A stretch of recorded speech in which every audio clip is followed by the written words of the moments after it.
Antarctica बर्फ से भरा हुआ इतना बड़ा कॉन्टिनेंट है जिस पर 5 किलोमीटर की गहराई तक सिर्फ बर्फ ही बर्फ है। इतनी ज्यादा बर्फ और वो भी 1.5 करोड़ किलोमीटर तक फैली हुई है। यानी अंटार्कटिका का साइज अमेरिका के साइज से भी काफी ज्यादा बड़ा है। भले ही जून जुलाई की गर्मी का मौसम हो तो फिर भी अंटार्कटिका का टेम्परेचर -50 डिग्री से लेकर -90 डिग्री तक रहता है। इस शदीद ठंड की वजह से यहाँ जिंदगी की उम्मीद बहुत ही कम है, लेकिन इसके बावजूद भी पूरे अंटार्कटिका में 400 से भी ज्यादा लेक्स डिस्कवर हो चुकी हैं जो बर्फ की लेयर के नीचे छुपी हुई थी। थ्रिल टीवी की वीडियोस में एक बार फिर से खुशामदीद। नाज़रीन, अंटार्कटिका में ना ही कोई टाइम जोन फॉलो होता है और ना ही यहाँ पर किसी कंट्री का कब्जा है। हत्ता कि पूरे अंटार्कटिका में सिर्फ 2 एटीएम मशीन लगी हुई है। कई लोगों का मानना है कि अंटार्कटिका की बर्फ के नीचे कई राज पोशीदा हैं। कुछ का तो ये भी कहना है कि बर्फ से ढके हुए इस मिस्टीरियस कॉन्टिनेंट के नीचे एक अलग ही दुनिया बसती है। लेकिन रिसर्चर्स और एक्सपर्ट्स इस मिस्टीरियस कॉन्टिनेंट के पोशीदा राजों को फाश करने के लिए दिन रात मेहनत कर रहे हैं। इन्होंने ऐसी चीजें भी डिस्कवर की हैं जिसको देखकर साइंस भी हैरान रह जाती है। आज हम आपको अंटार्कटिका में मिलने वाली चंद हैरत अंगेज चीजें दिखाएंगे, तो आइए शुरू करते हैं।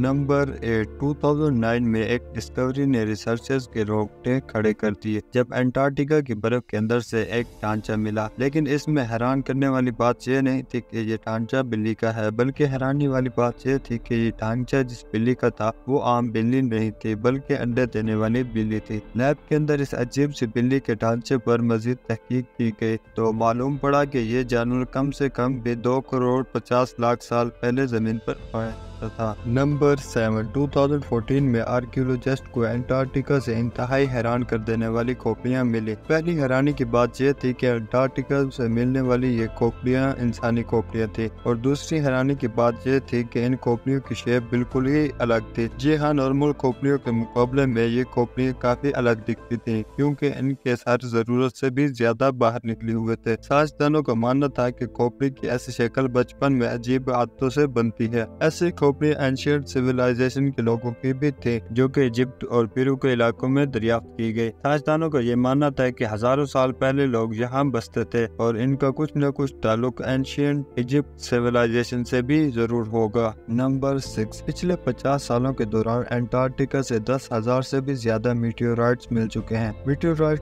ठोस पत्थर के ऐसे टुकड़े होते हैं जिनका ताल्लुक हमारी जमीन से नहीं होता, बल्कि वो किसी और प्लेनेट से टूटकर आए होते हैं। साइंसदानों का मानना है कि दरियाफ्त किए जाने वाले मीटियोराइट में से कई तो 7 लाख साल से भी ज्यादा पुराने हैं। वैसे तो ये सब पता लगाना बहुत मुश्किल है कि इन मीटियोराइट्स का ताल्लुक किस सितारे या फिर सियारे से है। नंबर 5, अंटार्कटिका में बर्फ की गहराई 5 किलोमीटर तक डीप है और ये पूरा कॉन्टिनेंट अमेरिका से भी बड़ा है। लेकिन साइंसदानों को यहाँ से कुछ ऐसे सबूत मिले हैं जिससे ये अंदाजा लगाया जा सकता है कि करोड़ों साल पहले न सिर्फ ये जगह रहने के काबिल हुआ करती थी, बल्कि यहाँ पर डायनासोर्स, मेसोसोर्स और मेगालोसोरस के ढांचे भी मिल चुके हैं। जब इन ढांचों पर मजीद रिसर्च की गई तो मालूम हुआ कि ये ढांचे तकरीबन 70 लाख साल पुराने हैं। नंबर 4, वाटरफॉल तो हम सबने कई बार देखे हैं, लेकिन अंटार्कटिका में टाइलर ग्लेशियर्स के मकाम पर एक पॉइंट ऐसा भी है जहाँ पर वाटरफॉल नहीं बल्कि ब्लड फॉल होता है। 1911 में एक टाइलर नामी एक्सपर्ट ने पहली बार इस ब्लड फॉल को डिस्कवर किया। कई दहाइयों तक ये माना जाता रहा कि वाकई इस ग्लेशियर से खून बहता है, लेकिन मॉडर्न साइंस ने जब इस पर मजीद रिसर्च की तो उनको मालूम हुआ कि वो इससे भी ज्यादा हैरत अंगेज था। इनको मालूम हुआ कि इस ग्लेशियर के नीचे बहुत बड़ा पानी का डैम मौजूद है, लेकिन इसमें मौजूद पानी की खास बात यह है कि इसमें सी वाटर से भी 3 गुना ज्यादा साल्ट है, जिसकी वजह से ये फ्रीज नहीं होता। इसके साथ साथ पहाड़ों से निकलने वाला आयरन भी इसमें मौजूद है। जैसे ही आयरन मिला पानी पहाड़ों से निकलता है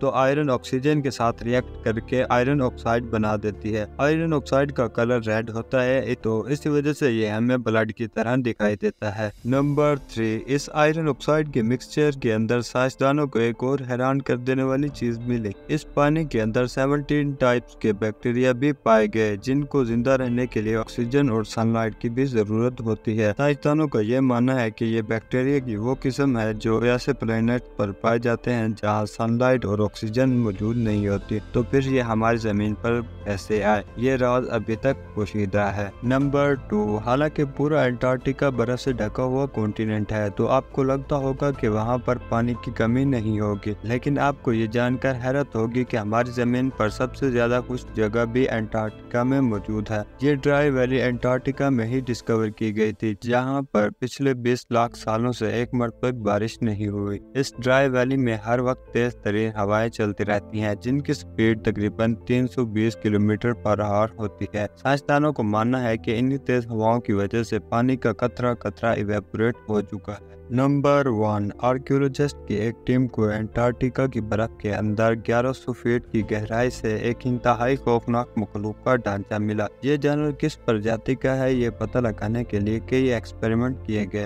लेकिन हैरत अंगेज तौर पर इसका स्ट्रक्चर किसी भी जानवर से मैच न हो सका। इस खौफनाक ढांचे की लंबाई तकरीबन 8 फीट थी और इसकी हड्डियां भी जिस्म से बाहर निकली हुई थी। कई सालों की मेहनत के बाद आज तक ये पता नहीं लगाया जा सका कि ये जानवर कौन सा था और जमीन पर कैसे आया। इसी के साथ मैं आपसे इजाजत चाहूंगा। मिलते हैं एक नई वीडियो के साथ।